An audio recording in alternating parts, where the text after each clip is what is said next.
Le sang. Mon sang. Il imprégnait encore le bois patiné du violon. Ce filet rouge qui coulait le long des cordes comme une larme finale d'un adagio inachevé. J'avais pressé la lame contre ma gorge dans cette mansarde humide de Montmartre. Hurlant en silence contre le vide que ma belle-mère avait creusé en moi d'un seul geste, vendre mes instruments. Mes âmes captives. Au premier brocanteur venu. Et maintenant. Alors que la douleur me dévorait. Que le monde s'effaçait en un tourbillon de notes discordantes. Je sentais mon cœur s'arrêter. Pour mieux recommencer. J'ouvris les yeux. Pas au paradis. Pas en enfer. Dans mon lit. Ce lit conjugal que je haïssais déjà. 5 ans plus tôt. La veille du jour maudit où tout avait basculé. Paris. 2020. L'air automnal filtrait à travers les volets mi-clos de notre appartement haussmannien du Marais. Je clignais des paupières. Le souffle court. Et touchait ma gorge, intacte.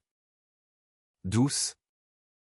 Sans la cicatrice fantôme qui m'avait marqué dans l'autre vie. Mon mari. Étienne. Ronflait doucement à mes côtés. Son bras jeté en travers de mon ventre comme une chaîne invisible. Belle-mère, appelons-la Odette. Cette vipère en tailleur Chanel n'avait pas encore frappé. Pas encore. Mais je savais. Oh Dieu! Je savais tout. La trahison n'était pas seulement dans la vente de ses reliques familiales, elle était plus profonde.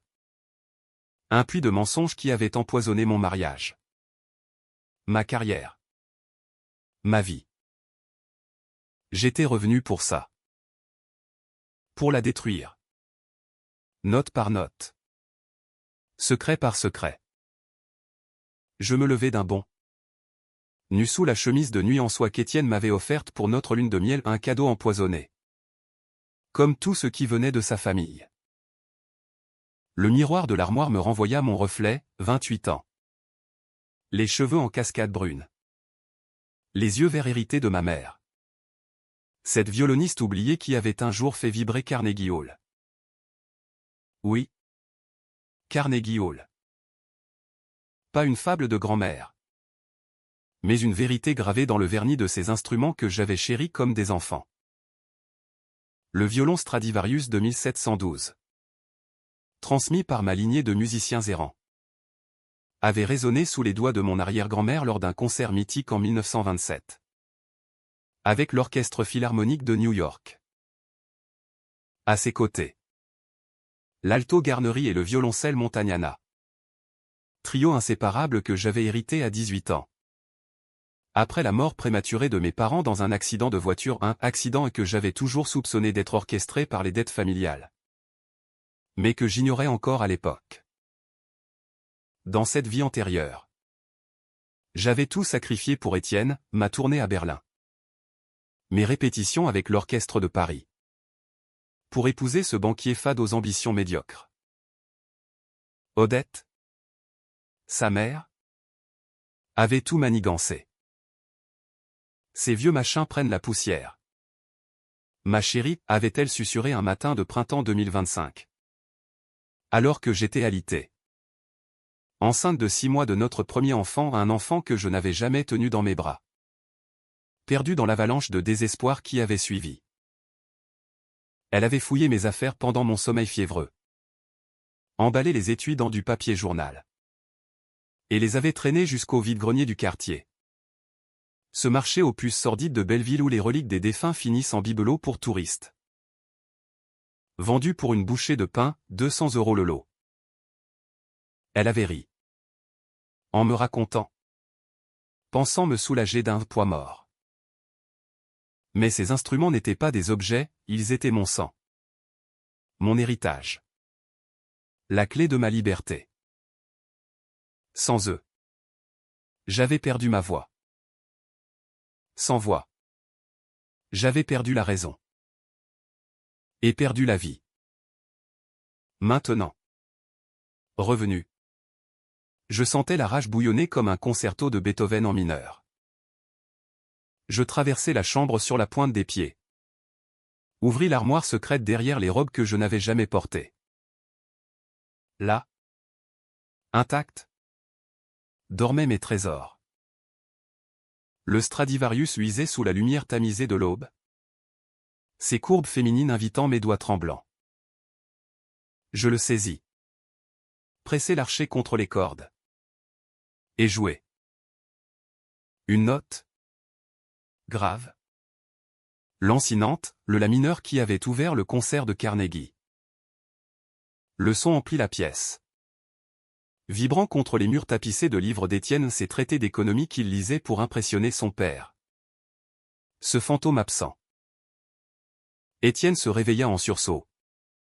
Les yeux écarquillés. Élise? Qu'est-ce que? Il est 5 heures du matin. Je m'arrêtai net. Le cœur battant. Dans l'autre vie, j'aurais rangé l'instrument, murmuré des excuses, avalé ma colère comme une pilule amère. Pas cette fois. Écoute, dis-je d'une voix que je ne reconnus pas. Rauque. Impérieuse. Écoute vraiment. Pour une fois. Et je jouai à nouveau. Un presto furioso. Les notes cascadant comme des accusations. Étienne se redressa. Confus. Mais captivé malgré lui. Il n'avait jamais entendu ça pas comme ça. Dans notre mariage stérile. La musique n'était qu'un fond sonore pour ses dîners d'affaires. Mais là. C'était une arme. Une déclaration de guerre. Quand les dernières vibrations s'éteignirent. Il bafouilla, c'est magnifique. Pourquoi tu ne joues plus comme ça? Je souris. Un sourire froid qui n'atteignait pas mes yeux. Parce que ta mère va tout ruiner. Étienne. Mais pas cette fois. Il rit. Nerveux. Pensant à une plaisanterie matinale. Pauvre idiot. Il ignorait encore le gouffre qui nous séparait. Ignorait que j'avais vu l'avenir, sa liaison avec sa secrétaire. Le divorce qu'il m'imposerait après ma déchéance. Les rumeurs qu'Odette répandrait sur ma folie postpartum. Ignorait surtout le secret qu'elle chérissait comme un diamant noir, l'argent de l'accident de mes parents. Blanchi par son mari défunt. Un usurier notoire qui avait ruiné des familles entières pour bâtir leur fortune. Je reposais le violon. Le cœur gonflé d'un plan naissant. La revanche ne serait pas brute. Non, elle serait française. Raffinée. Impitoyable. Un opéra de manipulation. Où chaque aria révélerait une trahison. D'abord, protéger mes instruments. Je les envelopperais dans des toiles cirées. Les cacherais dans un coffre-fort à la banque. Sous un faux nom. Ensuite, infiltrer Odette. Elle déjeunait toujours le samedi au café de Flore. Avec ses amis du club de bridge. Ces bourgeoises friandes de ragots. J'irai là. Sous prétexte d'une réconciliation. Ma chère Élise. Tu as l'air. Changé, dirait-elle. Ses yeux de fouine scrutant mes traits. Changé? Oh. Oui.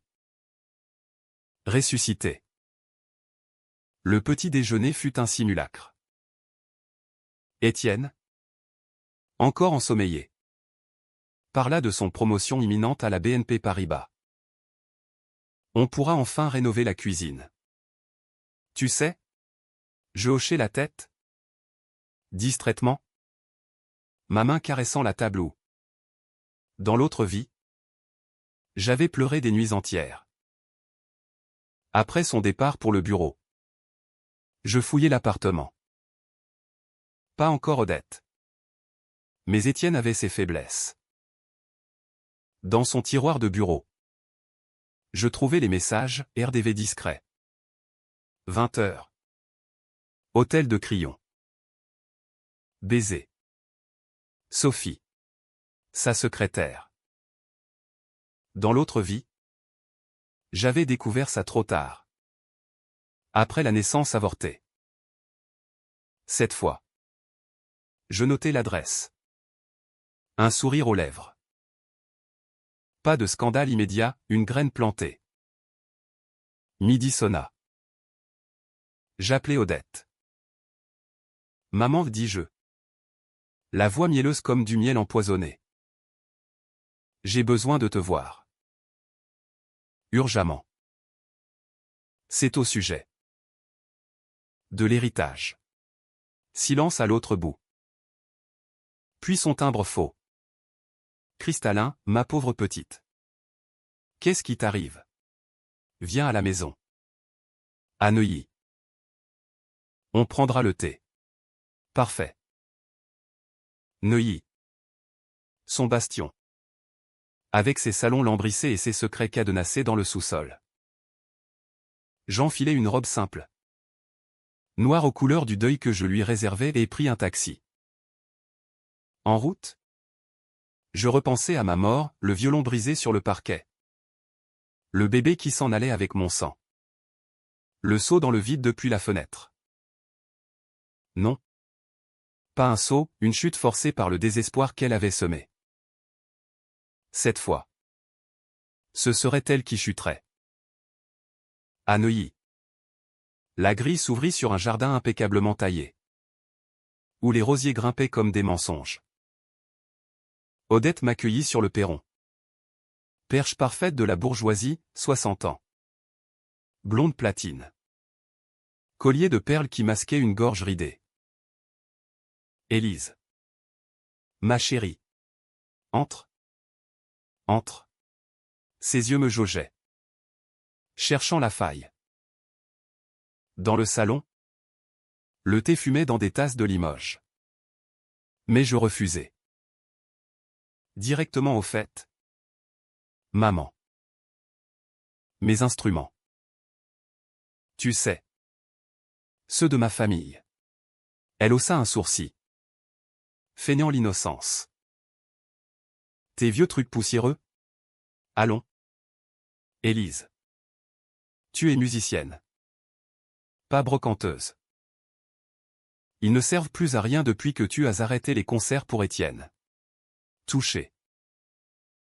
Mais je ripostais, au contraire. Le Stradivarius a joué à Carnegie Hall. Mon arrière-grand-mère l'a tenu sous les applaudissements de 3000 âmes. Et toi? Tu allais les vendre? Son visage se figea une fraction de seconde, assez pour que je voie le calcul.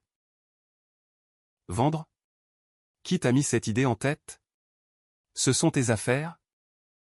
Ma belle-fille. Mensonge. Je le sentais. Comme une fausse note dans un quatuor. Je me levai. Feignant la colère. Promets-moi de ne pas y toucher. Jamais. Elle jura sur la Bible familiale ou ironie. Car son mari avait dilapidé des fortunes sur des marchés noirs. En partant, je glissai un mouchard dans son sac à main. Un minuscule enregistreur acheté en ligne la veille, dans cette virée écrite. J'avais anticipé. La première arme, l'épreuve. Les jours suivants furent une danse macabre. Je repris le violon en public. Un récital impromptu au Café des Artistes. Où les Parisiens s'agglutinèrent pour entendre l'héritière perdue. Les critiques fusèrent, Élise Laurent renaît des cendres. Étienne rayonnait. Mais Odette grinçait des dents en privé. Ces messages interceptés révélaient tout, cette petite s'imagine qu'elle peut nous menacer avec ses violons. Attends qu'elle accouche, on verra si elle joue encore. Accouche? Oui. Le bébé. Dans l'autre vie, il était né mort. Cordon enroulé. Après que j'eus appris la vente. Cette fois. Je veillerai. Rendez-vous chez le gynécologue. Examen renforcé. Et pour Étienne. Une lettre anonyme à son patron. Avec photo du crayon. Pas de divorce immédiat, juste une promotion gelée. Une graine de doute. Bientôt. Le premier coup porta. Odette m'invita à un dîner familial. Prétexte pour son anniversaire. Là. Autour de la table en acajou. Sous les lustres de cristal. Elle attaqua, Élise. Ces instruments. Si tu les gardes. C'est de l'argent perdu. Vends-les. Investis dans l'immobilier avec nous. Je souris. Et si je te disais qu'ils valent des millions? Authentifiés par Sotheby's. Mensonge partiel, je les avais fait expertiser en secret. Son visage pâlit. Des millions? Ridicule. Mais je vis la peur. La nuit. Mon mouchard capta son appel, Pierre. Mon avocat. Vérifie ses violons. Si c'est vrai. On est ruiné. Non. Pas ruiné ou on les vole. Comme pour les parents de cette garce. Bingo. Le secret, l'accident de mes parents n'en était pas un. Frein saboté par un mécano payé par le père d'Étienne. Pour effacer une dette de jeu. Odette savait. Elle avait hérité du silence. Ma main trembla sur le verre de Bordeaux. Mais je tins bon. La revanche s'annonçait, exposer ça. Ruiner la famille. Mais avec panache. Un concert à Carnegie. Ironie suprême. J'y retournerai. Enceinte et triomphante. Pour y jouer l'aria de la vengeance. Les semaines s'écoulèrent en un crescendo de tension. Comme un allegro con brio où chaque mesure cachait une dissonance. Mon ventre s'arrondissait doucement en 5 mois maintenant. Un rappel constant de ce que j'avais perdu et que je protégeais farouchement. Étienne. Ce pauvre pantin. Oscillait entre admiration et suspicion. Tu es obsédé par ces violons. Élise. C'est comme si tu étais une autre femme. Il avait raison. J'étais une revenante. Un spectre en chair et en os. Hantant les couloirs de notre existence bourgeoise. Les nuits. Je ne dormais plus, je complotais. Le mouchard d'Odette crachait ses confessions nocturnes, des appels à des contacts louches. Des murmures sur l'héritage Laurent et qu'il convoitait depuis des lustres. Un matin pluvieux de novembre. Je décidai de frapper le premier accord majeur. J'avais contacté un journaliste du Monde. Un certain Laurent Duval ou ironie du nom. Spécialiste des affaires familiales et des scandales artistiques. Madame Laurent avait-il dit au téléphone. Sa voix rauque de fumeur invétéré. Votre histoire avec Carnegie Hall? C'est du pain béni.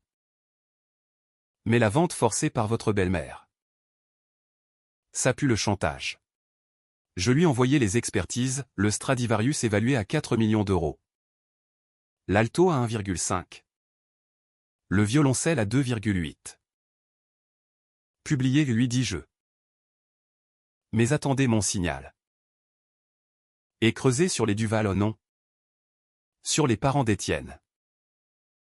Un accident en 2015. Sur la 6. Frein défaillant. Il raccrocha. Excité. Moi.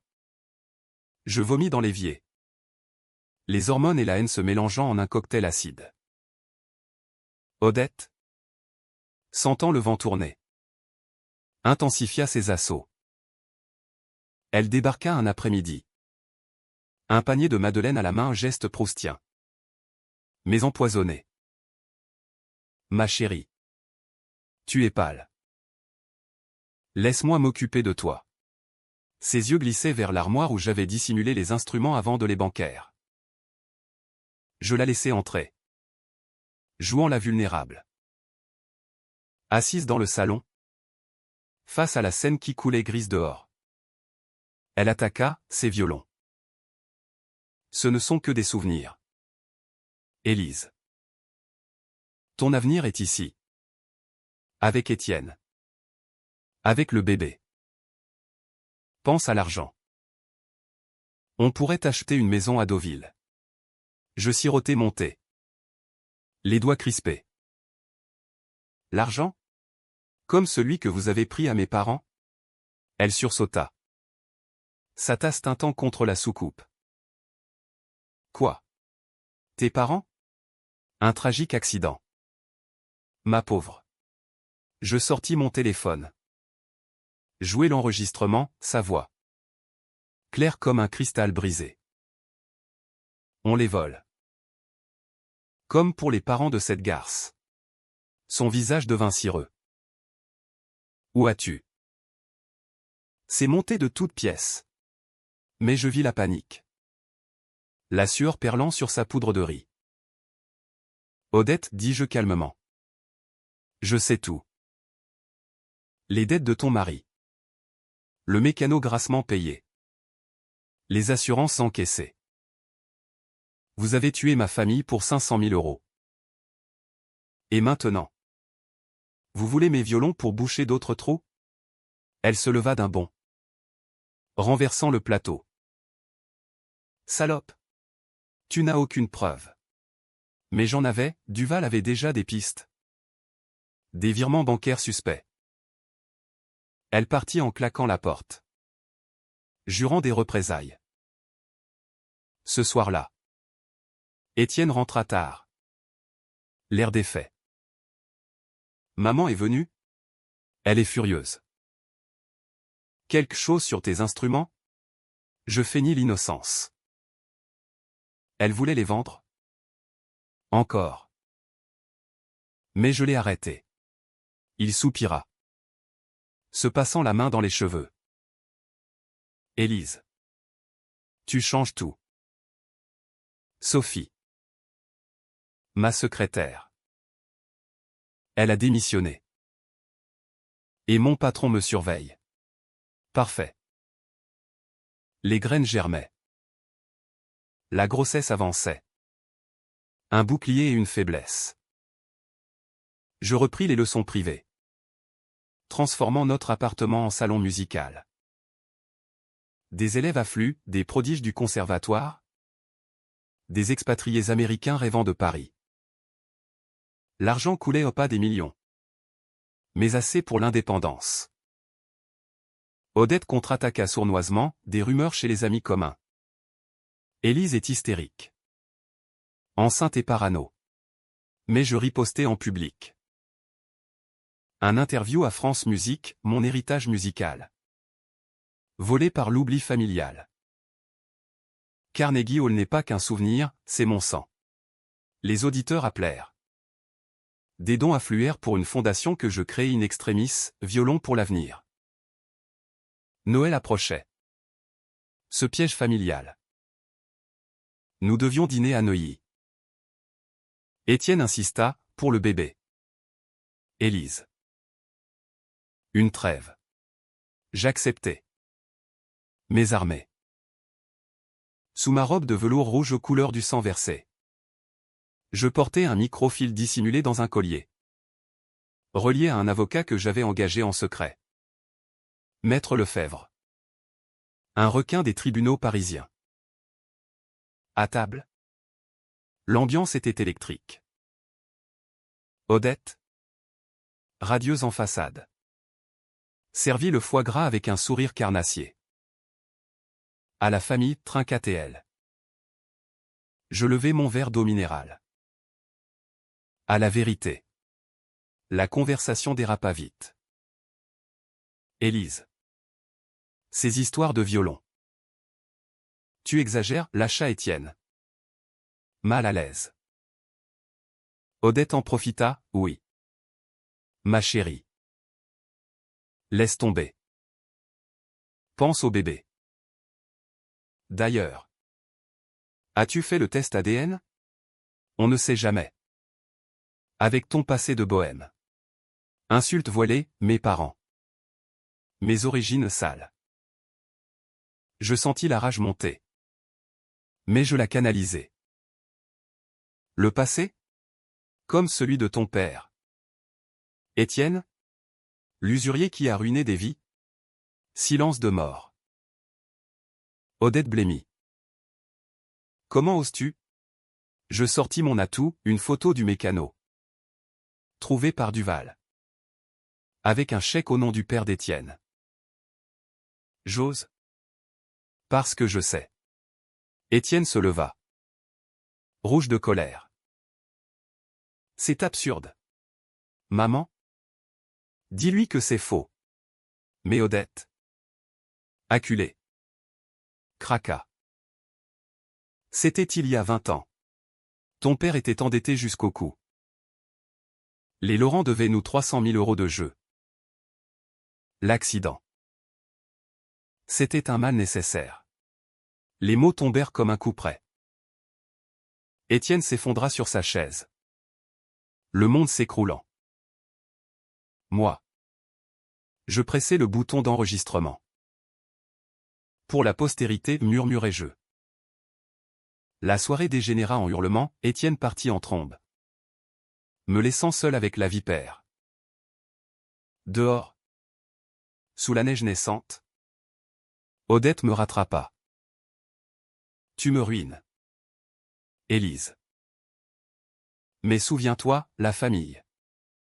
C'est sacré. Si tu parles. Le bébé paiera. Menace claire. Je rentrai. Le cœur serré.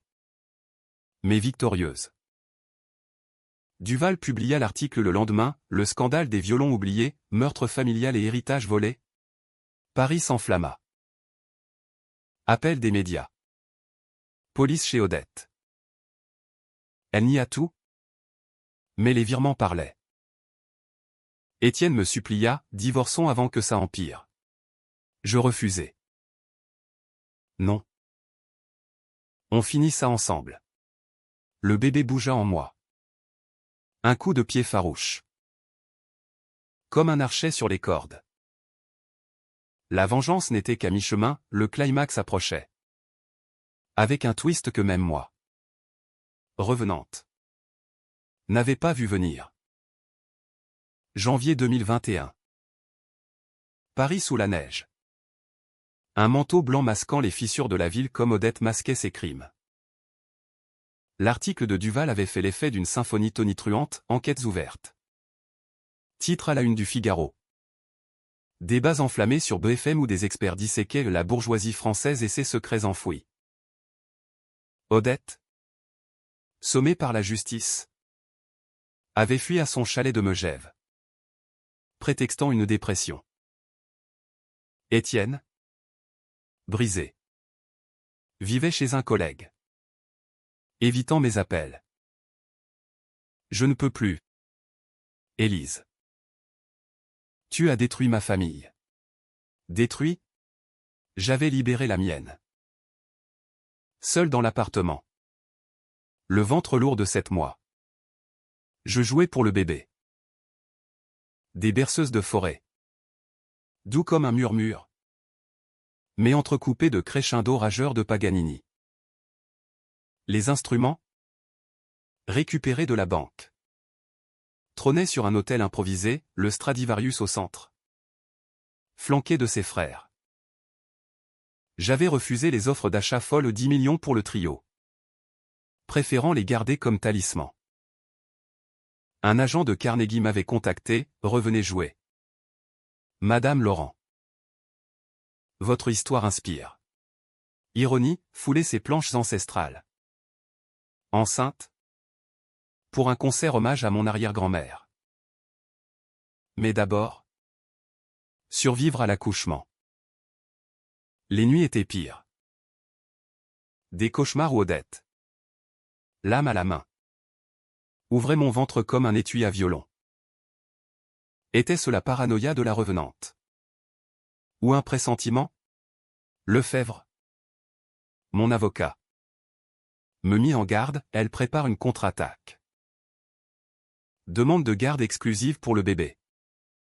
Allégation de dangerosité. Je ris. Amer. Quel essai. Mais intérieurement, la peur rongeait. Dans l'autre vie, j'avais accouché seul. Le cœur brisé par la vente.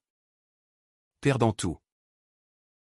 Cette fois, j'avais des alliés, Duval, qui creusaient plus profond, révélant que le père d'Étienne n'était pas un usurier isolé, mais lié à un réseau de blanchiment d'art volé pendant la guerre des tableaux nazis revendus à des collectionneurs discrets.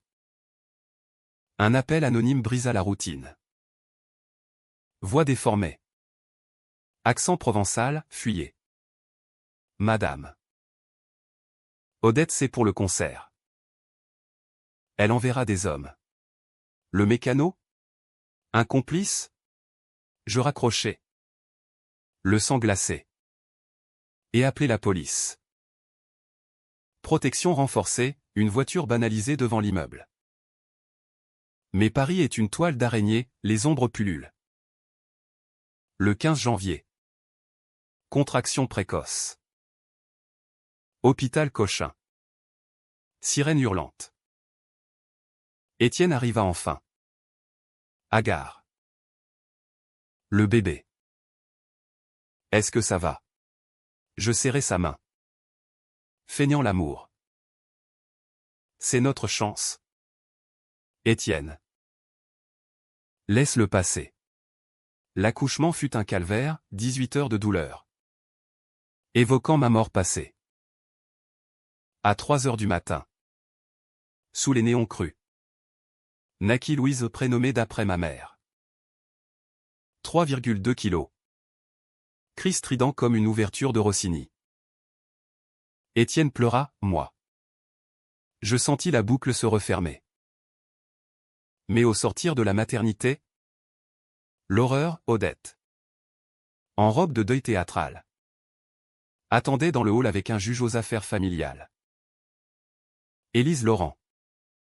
Vous êtes une menace pour l'enfant. Allégation de manipulation. De chantage. Étienne. Manipulé. Hocha la tête. Maman a raison. Pour Louise. Le monde bascula. Ils m'enlevèrent ma fille sur le champ. Prétexte bien-être de l'enfant. Je hurlai. Griffé. Mais les infirmières m'injectèrent un sédatif. Réveil en camisole. Dans une chambre blanche. Hystérie postpartum, diagnostiqua le psy. Odette avait tout prévu, pot de vin au juge. Faux témoignage de ses amis. Dans ma tête, les notes hurlaient un requiem. Comment avait-elle su pour le bébé? Un espion? Étienne? Bien sûr. Il avait craqué sous la pression maternelle. Libéré après 48 heures grâce à Lefebvre. Je rentrai dans un appartement vide. Le berceau intact comme une moquerie. Appel à Duval, publiez tout. Le réseau nazi. Les tableaux. L'accident. L'article sorti le lendemain, de Carnegie à l'enfer, le clan Duval et les crimes oubliés. Choc national. Odette arrêtée à Megève. Menottée devant les flashs. Étienne. Ruiné. Supplia pardon. Reprend Louise. Je divorce. Victoire? Amère. Louise me fut rendue. Mais l'allaitement forcé. Les nuits blanches. La haine viscérale envers Étienne, je ne pouvais plus. Le twist surgit lors d'une visite à Lefebvre. Dans ses dossiers. Une lettre de votre mère. Élise. Si tu lis ça, c'est que l'accident n'était pas accidentel. Ma mère avait soupçonné. Enquêté en secret. Preuve ultime, un enregistrement du père d'Étienne avouant le sabotage. Mais plus, ma mère était enceinte de moi quand il l'avait ciblée. J'étais l'héritière maudite. Rage renouvelée. J'organisais le concert à Carnegie pour mars. Invitant Odette en tôle comme témoin. Viens, lui dis-je par avocat. Ou je balance les tableaux volés. Elle vint. Enchaînée. Lors d'une permission judiciaire. Dans les coulisses new-yorkaises. Sous les portraits d'artistes légendaires. Je la confrontai. Tu as tué ma lignée. Pourquoi? De l'argent sale? Elle cracha, ton arrière-grand-mère était une traîtresse.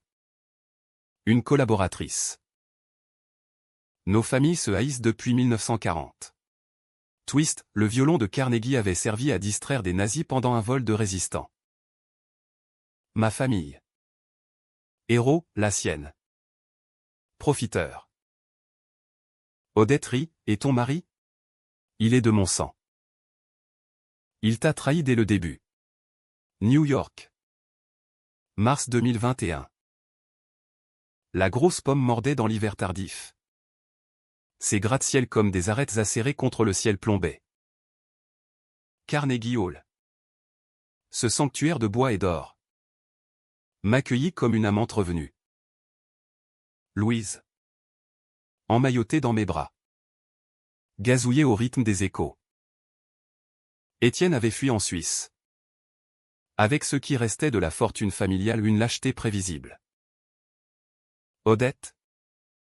Libérée sous caution après un deal partiel, elle avait balancé le réseau nazi pour alléger sa peine. Siégée au premier rang. Escortée par des agents. Ses yeux. Injectés de haine. Me transperçaient tandis que je montais sur scène. Le Stradivarius en main. Le public, 2800 âmes. Un mélange de mélomanes. De journalistes français en correspondance. De descendants de mon arrière-grand-mère venus d'Europe. L'orchestre. Dirigé par un vieux maestro polonais.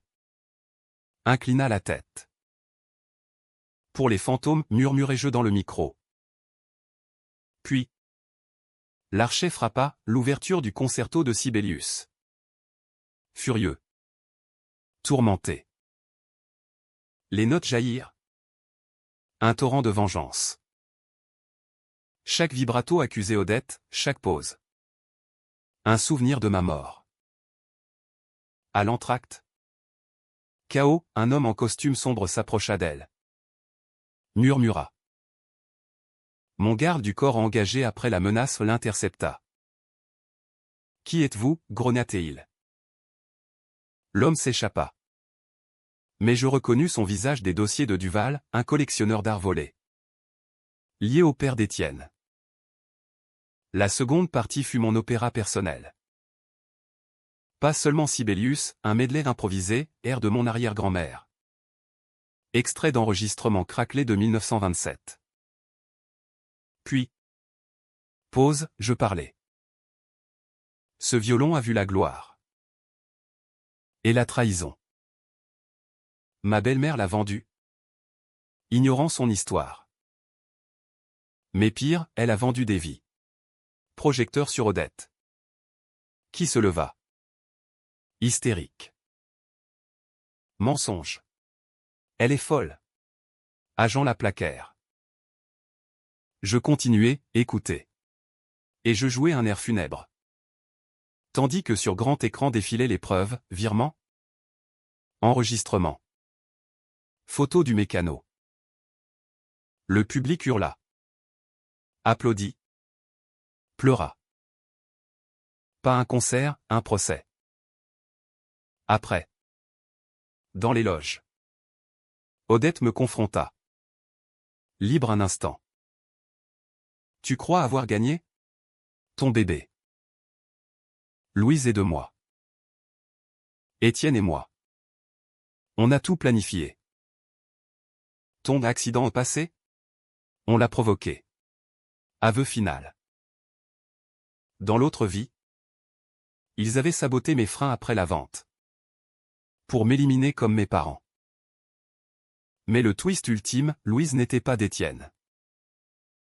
Un test ADN secret. Fait en maternité. Révélé un amant d'un soir à un violoniste croisé à un festival. Odette savait. Via Étienne qui avait fouillé. On t'a piégé pour l'argent des violons, cracha TL. Mais tu es revenu? Sorcellerie. Je ris. Pour la première fois sincère. Pas sorcellerie. Justice. La police new-yorkaise.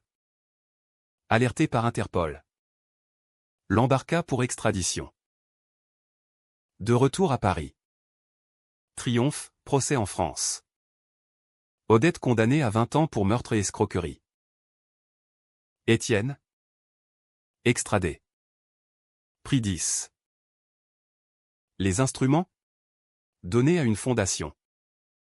Mais je gardais le droit de jouer. Louise grandit. Bercée de musique pure. Mais la revanche a un prix. Les nuits. Je sentais le vide, étais-je Élise? Ou un fantôme? Les décisions controversées et exposées en public. Risquer le bébé. Détruire une lignée me hantait. Était-ce justice? Ou vengeance aveugle? Un jour? Louise. 6 mois. Tendit la main vers le violon. Maman joue. Je jouais. Une note pure. Peut-être. La boucle se fermait. Été 2025. 5 ans après mon retour. Paris s'éveillait sous un soleil indolent. Les quais de Seine bordés de touristes ignorant les drames enfouis. Odette pourrissait à Fleury-Mérogis. Son empire réduit à des lettres rageuses que je brûlais sans lire. Étienne. Divorcé et ruiné. Errait en exil. Vendant des assurances à Genève une chute méritée. Moi. Élise Laurent. Veuve de Méchaine. Mère de Louise. Virtuose reconnue. Carnegie avait été le climax, depuis. Tournée mondiale. Un Grammy pour mon album Revenante. Où chaque piste narrait un chapitre de ma saga. Mais le vrai final se jouait dans l'intime. Louise. 4 ans. Tirait sur ma jupe. Mama. Joue Carnegie. Elle adorait l'histoire, le méchant dragon a volé les violons. Mais Mama les a repris avec la musique. Je riais. La soulevais. Et nous dansions sur l'air de 1927. Pas de bic ACH, un happy end nuancé. Teinté de cicatrices. J'avais choisi la clémence controversée, pas de mort pour Odette. Mais une exposition publique de ses crimes via un docu Netflix. Les cordes du sang. Scandale? Oui, mais catharsis pour des victimes oubliées.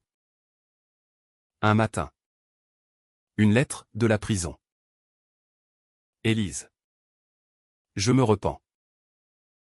Le dragon était affamé de peur. Pardonne. Je la déchirai. Mais gardez un fragment. La revanche n'efface pas, elle transforme. Ce soir. Récital à l'Opéra Garnier. Louise en coulisses. Le Stradivarius en main. L'archet s'abattit, un andante cantabilé. Doux. Libéré. Pour ma mère.